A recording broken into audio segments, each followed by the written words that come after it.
Hello, কি খবর আপনাদের? কেমন আছেন? নিশ্চয়ই ভালো আছেন। আমি আছি মোটামুটি একরকম। তো অনেক দিন পরে আসলাম লাইভে।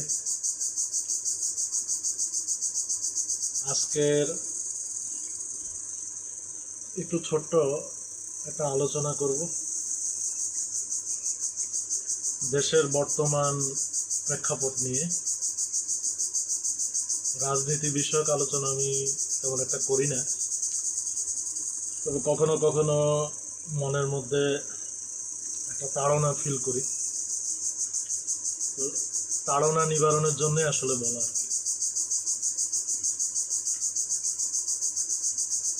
অর্থাৎ পৃথিবীর যে সৃষ্টির নিয়ম, সেই নিয়মের কাছে আমরা সবাই বন্দী। আমরা ইচ্ছা করলেই স্বতন্ত্র হতে পারি না। আমাদের জীবনের চলার পথের কৌশল কিন্তু যৌথ কিংবা অনেক ভাবাপন্ন মিশ্রিত। তো এগুলো তো ছিল ভূমিকা।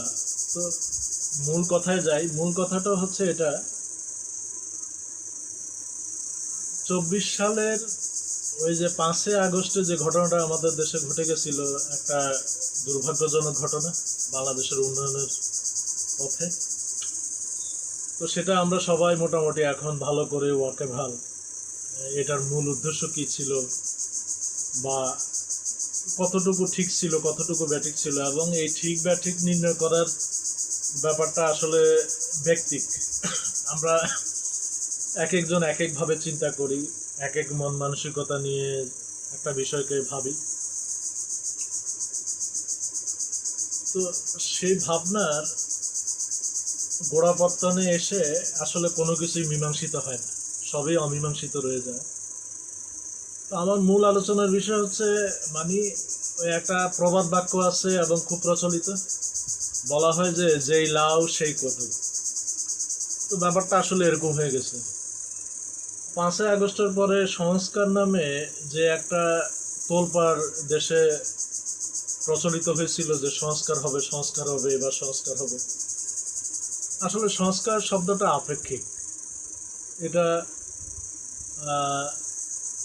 নির্দিষ্ট করে বলাটা খুব কঠিন। এটা আসলে যে কি, মানুষ যেমন শত চেষ্টা করার পরেও শতভাগ খাঁটি হতে পারে না, তেমনি পৃথিবীর কোনো কিছুই নাই যেটাকে আপনি শতভাগ খাঁটির পর্যায়ে নিয়ে যেতে পারবেন। ভুল ত্রুটি দোষ গুণে মিলেই কিন্তু পৃথিবী সৃষ্টির কলা কৌশল। তো এরা সংস্কার নামে যেই ভাগ বিতণ্ডা সৃষ্টি করছিল, সেটা ধারে কাছেও এখন তারা নাই। তাদের উচিত ছিল একটা দল গঠন করা নিজস্ব। ওরা যেই টার্গেট নিয়ে আসছে, হাসিনাকে ওরা পতন করছে, ওরা মনে করছে যে ওরা অন্যের বিরুদ্ধে অনেক বড় জয় লাভ করছে। তো সেই জয়ের যে ধারাবাহিকতা বা যে কর্মকৌশল থাকা উচিত, এর কানাকড়িও কিন্তু এদের ছিল। এরা ওই পরগাছার মতোই নিজেকে উপস্থাপন করছে। ওরা গিয়ে এমন এক দলের সাথে ভিড়ছে যে দলের কোনো নিজস্ব অবকাঠামো নাই রাজনীতির ক্ষেত্রে। কেননা রাজনৈতিক অবকাঠামো বলতে আমি বুঝি যেই নীতি বা যে আদর্শ রাজনীতিকে কেন্দ্র করে। ধর্ম নিয়ে রাজনীতি করা উচিত না, কিন্তু আমাদের দেশে অনেক ধর্মীয় রাজনীতি আছে। তো করতেছে, সেটা ভিন্ন কথা, সে আলোচনা যেতে চাই না। তবে রাজনীতি হওয়া উচিত মানুষের ব্যক্তি স্বাধীনতা এবং ব্যক্তি জীবনের নানান জল্পনা কল্পনা এবং অগ্রগতি ভবিষ্যৎ পরিকল্পনা নিয়ে। ধর্ম ব্যক্তিগত অনুশীলনের ব্যাপার, তো ধর্মকে রাজনীতিতে আনাটা ঠিক না। তবে যারা ধর্মকে পুঁজি করে রাজনীতি করেন, করতে পারেন, সেটা তাদের নিজস্ব ব্যক্তিগত বা তাদের আহ, গোত্রগত বা দলীয় কৌশল হতে পারে। এখন এই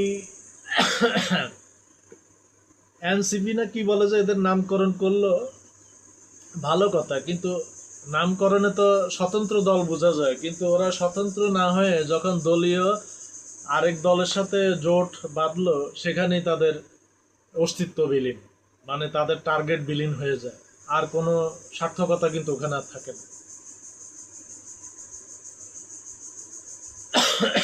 কেননা এটার মূল সার্থকতা এই জায়গায় যে যেহেতু ওরা বলতে চাচ্ছে আমাদের দেশে প্রকৃত রাজনৈতিক কোনো দল নাই, ওরাই নতুন উদ্যমে নতুন সৃষ্টির লক্ষ্যে পাক পবিত্র এবং গঠনমূলক সত্যবাদিতা নিয়ে একটা দল গঠন করবে যেখানে কোনো অন্যায়ের বালাই থাকবে না।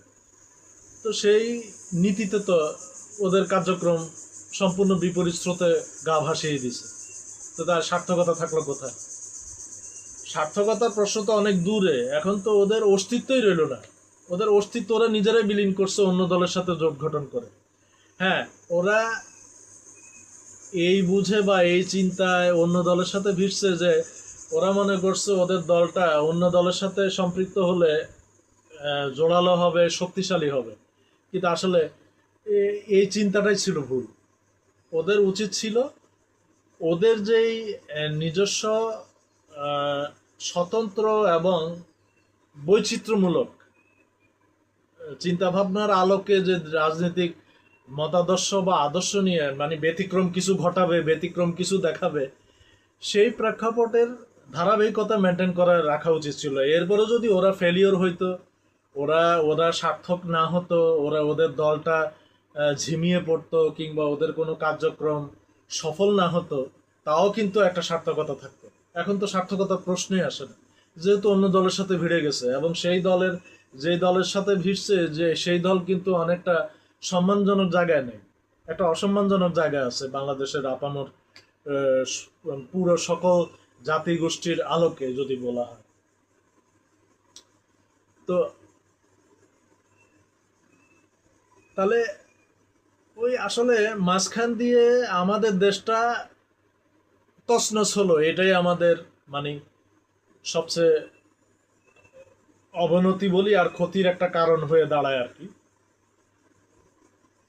উন্নতি তার কিছু হলো না, সংস্কার তার কিছু হলো না, কিন্তু মাঝখান দিয়ে তছনছ হলো, সম্পদ নষ্ট হলো, আর্থিক ক্ষতি হলো, দেশের মানুষের জীবনের পট পরিবর্তন হলো, কেউ নিরপরাধ হয়ে অপরাধী হলো, আবার কেউ অপরাধী হয়ে সে বহাল তবিয়তে একটা মার্কামারা জীবন নিয়ে আবার পুনরুত্থিত হলো, একটা জগা খিচুড়ি অবস্থা হয়ে গেল আর।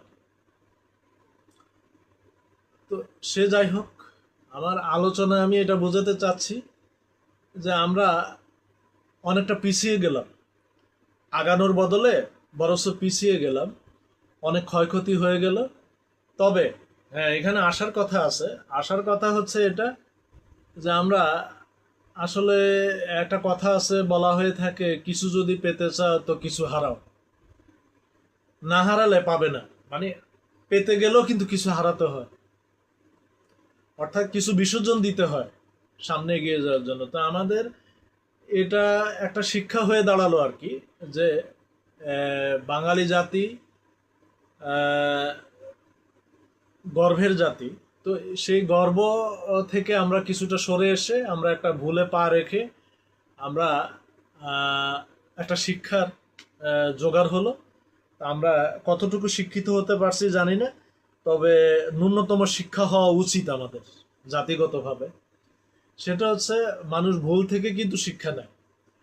তো আমাদের কিছু তছনছের মাধ্যমে কিছু ক্ষয়ক্ষতি হয়ে গেল, আমরা যাতে অদূর ভবিষ্যতে আর এই ধরনের ফান্দে না পড়ি আর কি। এই উঠতি বয়সের অবুঝ তরুণ প্রজন্মের খ্যাফের মধ্যে যাতে দেশের বুদ্ধিমান সচেতন লোকেরা যাতে আর পুনরায় এই ধরনের ফান্দে না পড়ে, এরকম একটা শিক্ষা হয়ে যাওয়ার একটা সুযোগ হলো আর কি আমাদের জীবনে। তা আমি আশা করব ভবিষ্যতে এই ধরনের গণ আন্দোলন বা গণ অভ্যুত্থানের নামে কখনো যেন দেশের আর পুনরায় এই ধরনের তছনছ না হয়, পিছিয়ে যাওয়া না হয়। আমাদের উন্নতির কিন্তু একটা ধারাবাহিকতা তৈরি হয়েছিল, কিন্তু এক নাগারে একটা দেশ দীর্ঘ সময় দেশ পরিচালনা করলে স্বাভাবিক কারণে ওখানে যতই ভুল ত্রুটি, মারপ্যাচ, ফাঁকফোকর যাই থাকুক, দুর্নীতি যাই হোক, কিন্তু একটা উন্নয়নের ধারা বইতে থাকে, সেটা কিন্তু ব্যাহত হয়ে গেছে। আমরা আশা করব যে পুনরায় যেন আবার আমরা এই ধরনের ফান্দে না পড়ি জাতিগতভাবে। সেটা আগামী 50 বছর পরে হোক কিংবা 100 বছর পরে হোক, জাতি যেন এখান থেকে একটা শিক্ষা নিয়ে নেয় যে মানে একটা আন্দোলন হলেই সেটা যে যথোপযুক্ত হবে তা কিন্তু না। সেটাকে যাচাই বাছাই করা এবং সেটার আহ, ভবিষ্যৎ নির্ণয় করা, কল্পনা করা, ভাবনার চিন্তার দ্বার উন্মোচন করা এবং গভীরভাবে বিশ্লেষণ করে কিন্তু তারপরে সামনের পথে পা রাখার একটা চেষ্টা যেন জাতিগতভাবে আমাদের সবার থাকে।